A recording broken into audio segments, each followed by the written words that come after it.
গত ৫ই আগস্ট সরকার পতন ও শেখ হাসিনার দেশ ত্যাগের পর থেকে নানামুখী সমস্যা দেখা দিয়েছে নারায়ণগঞ্জের শিল্প খাতে। রাজনৈতিক দলের নাম ভাঙিয়ে দখল ও আধিপত্য বিস্তারের পাশাপাশি চাঁদাবাজির অভিযোগ পাওয়া গেছে। উদ্দেশ্য প্রণোদিতভাবে মামলায় জড়িয়ে হয়রানি করারও অভিযোগ করছেন অনেক শিল্প মালিক। নারায়ণগঞ্জ থেকে ফিরে আক্তার হোসেনের রিপোর্ট।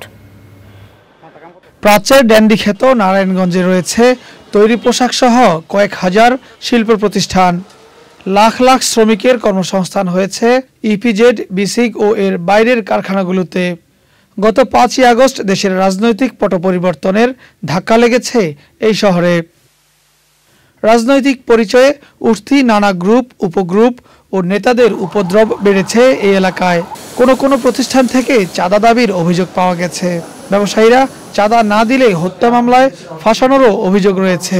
আমার প্রশ্ন, যে মানুষ মারা যায় 2 মাস আগে, সে কিভাবে মিছিলে আসলো, কিভাবে সেই মিছিলে আসার পরে মারা গেল? আমাদেরকে নানানভাবে হুমকি দামকি দেওয়া হচ্ছে। কেন দেওয়া হচ্ছে? আমাদের কাছ থেকে চাঁদাবাজি করার জন্য।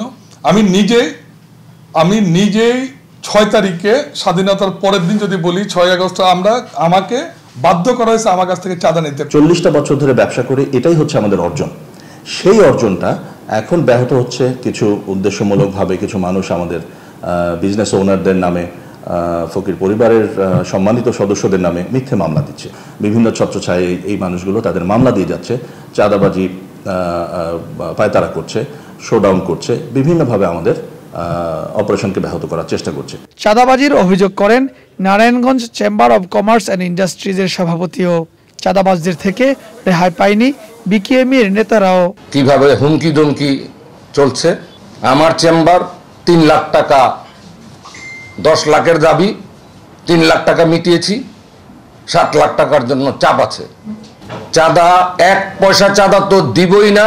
যে চাঁদা দিয়েছি চাঁদা ফেরত চাই। আমি নাম উল্লেখ করলাম না, আমি সময় দিলাম। প্রতিটা এলাকায় যেখানে গার্মেন্টসে আজকে অরাজকতা করানো হচ্ছে, সেই সমস্ত এলাকার রাজনৈতিক নেতৃবৃন্দ, স্থানীয় লোকজন এবং শ্রমিক নেতৃবৃন্দ, তাদেরকে এই কোনো একটা ক্রান্তিক লগ্নে এখন দায়িত্বশীল ভূমিকা নেওয়ার জন্য আমি বিনীত অনুরোধ করব। তবে আইনশৃঙ্খলা বাহিনীর তৎপরতা বৃদ্ধি পাওয়ায় পরিস্থিতি বর্তমানে অনেকটাই নিয়ন্ত্রণে এসেছে বলেও জানান ব্যবসায়ীরা। Akhtar Hossain, channel I, Narayanganj.